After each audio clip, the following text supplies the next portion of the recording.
शिवरात्रि का प्रसंग कहता है, अपने मन की अभिलाषा रखकर तुम्हें जो चाहिए, एक काली मिर्ची और काली तिल्ली के 7 दाने।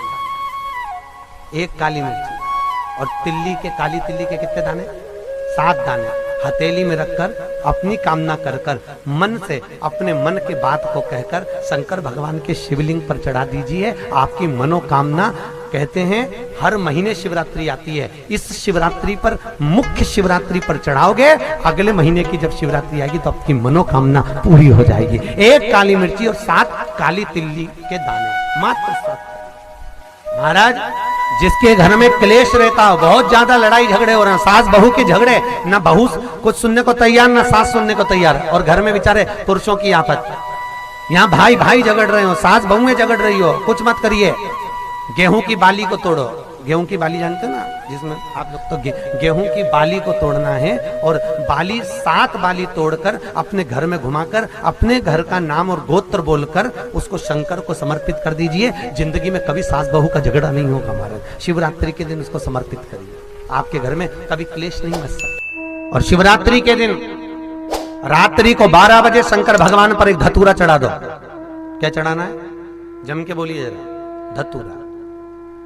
ये शंकर भगवान को धतूरा चढ़ा दो। 12 बजे रात्रि को शिव जी पे धतूरा चढ़ाओ, आधे घंटे तक धतूरा चढ़े रहने दो, और आप श्री शिवाय नमस्तुभ्यम का जाप करो। जिस शंकर जी पे धतूरा चढ़ाए उस मंदिर के बाहर बैठकर कौन सा मंत्र जपना है? श्री शिवाय नमस्तुभ्यम। फिर से बोलो, श्री शिवाय नमस्तुभ्यम। धतूरा चढ़ाकर श्री शिवाय नमस्तुभ्यम का स्मरण करिए। और जो दुकान नहीं चलती हो, घर में लक्ष्मी नहीं टिकती हो, खेत में फसल अच्छी नहीं आती हो, संपदा नहीं आ रही हो, बस उस धतूरे को लाल वस्त्र में बांधकर अपनी दुकान में, अपने व्यापार में, अपने घर में रात को 12:30 बजे उठाकर लाओ, और 4 बजे के पहले उसको अपनी दुकान, व्यापार, व्यवसाय में उसको बांध दीजिए। और अगर जो जमीन फसल सही नहीं दे रही हो, उस जमीन में ले जाकर गाड़ दीजिए। आपको जीवन में कभी तकलीफ नहीं भोगना पड़ेगी, लक्ष्मी बढ़ती चली जाएगी महाराज, संपदा बढ़ेगी।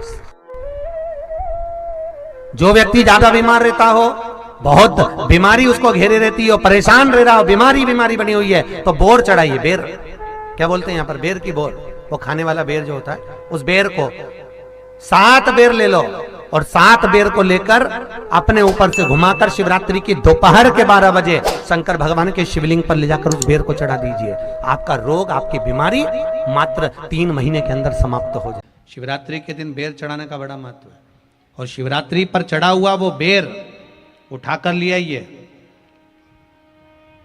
और उस बेर को उठाकर रख लीजिए। मान लो किसी को उदर से जुड़ी हुई जब तकलीफ रहती है, पेट से जुड़ी हुई तकलीफ रहती है, पेट से जुड़ी हुई कोई भी प्रॉब्लम हो, अगर पेट से जुड़ा हुआ कोई भी रोग आपको लग गया और डॉक्टर की दवाई चल रही है, सारी औषधि चल रही है, जो शिवरात्रि पर आपने बेर चढ़ाया है, वो बेर अगर आपके यहाँ रखा हुआ है, वो बेर उस रोग वाले व्यक्ति को खिला दीजिए। आधे घंटे के अंदर पेट का दर्द, पेट की तकलीफ, पेट का कैसा भी रोग होगा, एकदम आराम लग जाएगा। उस बेर में इतना दम, इतना प्रबलता आ जाती है शंकर को, जो शिवरात्रि के दिन बेर चढ़ाया जाता है। वो केवल शिवरात्रि के दिन करने का होता है। कहते हैं जिसका व्यापार ना चले, व्यवसाय ना चल रहा हो, बहुत ज्यादा कष्ट में जीवन निकल रहा हो और बहुत ही ज्यादा तकलीफ हो रही हो, तो धतूरे को हल्दी में डुबोकर शंकर भगवान को शिवरात्रि के दिन रात को 12 बजे समर्पित करें। उस धतूरे को वापस उठा लाएं 5-10 मिनट के बाद, श्री शिवाय नमस्तुभ्यम बोलकर लाल कपड़े में उसको बांधकर व्यापार वाली जगह में कहीं पर भी उसको बांध दिया जाए। व्यापार पीछे नहीं हटता, व्यापार अग्रण्य भाव में बढ़ता चले जाता है। महाराज, उस धतूरे को केवल परंतु शिवरात्रि के दिन रात को 12 बजे ही किया जाए, हल्दी में डुबोना पड़ता है।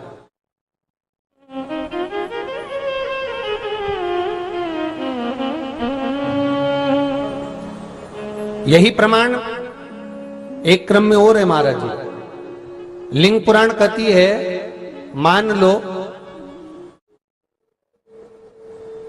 किसी व्यक्ति को कोई एक भारी बीमारी हो गई, बड़ा रोग हो गया, और वो रोग डॉक्टर कह रहा है कि ये ठीक नहीं होना है, बहुत तकलीफ उसमें है और कष्ट ही कष्ट है, वो ठीक नहीं हो रहा, दवाइयां लग रही, गोलियां खा रहे हैं, तो महाराज उसका भी वर्णन है। 7 धतूरे, कितने धतूरे लेना है? 7 धतूरे। कोई सी भी शिवरात्रि से मतलब महीने में एक बार शिवरात्रि आती है, प्रत्येक महीने आती है। किसी भी शिवरात्रि के दिन 7 धतूरे लेकर, एक धतूरे में मौली, लच्छा, नाड़ा लपेटकर,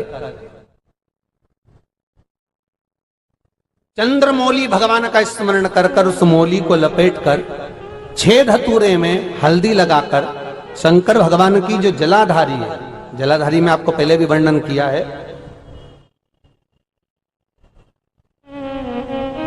शंकर भगवान का ये शिवलिंग है, ये जलाधारी है, ये भगवान का जल निकलने का स्रोत, चरणारविंद का भाव। शिवलिंग जहां रखा हुआ है, ये पार्वती जी का हस्त कमल है, जो ये गोल भाग है, ये पार्वती का हस्त कमल है, जहां शिवलिंग रखा है। जहां से जल नीचे गिरता है, उसके सीधे भाग में श्री गणेश जी महाराज का स्थान है, उसके उल्टे भाग में श्री कार्तिकेय जी का स्थान है।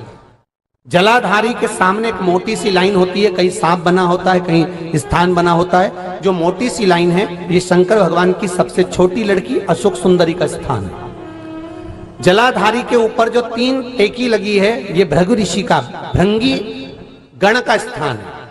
इसके ऊपर जो कलश है, कलश में जो पानी भरा जाता है, वो पानी जो बूंद बूंद नीचे गिरता है, ये शंकर भगवान की 5 लड़कियों का स्थान है। जया, विषहरा, सामरीबारी, धोतली और देव, ये 5 लड़कियों का स्थान है। शंकर भगवान का संपूर्ण परिवार शिवलिंग के सामने से, जहां से जल चालू होता है गिरने के लिए, नीचे की ओर जब जल जाता है, उस स्थान पर भगवान शंकर के सारे गणों का स्थान है।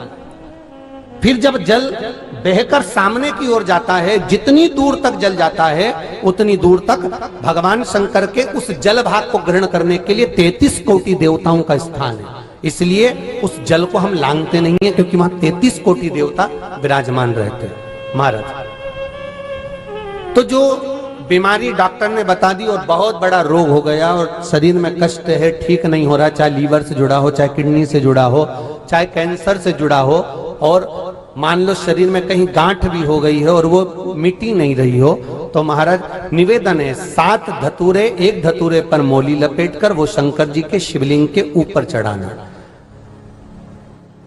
6 धतूरे, उसमें से एक धतूरा भगवान श्री गणेश जी का स्थान, दूसरा धतूरा श्री कार्तिकेय जी का स्थान, तीसरा धतूरा अशोक सुंदरी का स्थान। महाराज शंकर भगवान की जगदम्बा जी के हस्त कमल के ऊपर एक धतूरा, 5, एक धतूरा जहां से जल नीचे की ओर बहकर जा रहा हो, पानी जिस जगह से नीचे गिर रहा हो, बिल्कुल वहीं पर एक धतूरा चढ़ा देना है। उस धतूरे को चढ़ाने के बाद वो धतूरा वापिस लेकर आना है। अवधूतेश्वर महादेव का नाम लेकर या चंपेश्वर महादेव का नाम लेकर उस धतूरे को, जो बीमार व्यक्ति है उसका स्पर्श कराकर बेलपत्री के पेड़ के नीचे पटकवा देना है महाराज। धीरे धीरे रोग में आराम मिलना प्रारंभ हो जाता है, औषधियां धीरे धीरे समाप्त हो जाती हैं और व्यक्ति स्वस्थ हो जाता है। ये केवल शिवरात्रि के दिन ही होता, 12 महीने शिवरात्रि आती है, आप किसी भी शिवरात्रि को कर सकते हो, किसी भी शिवरात्रि।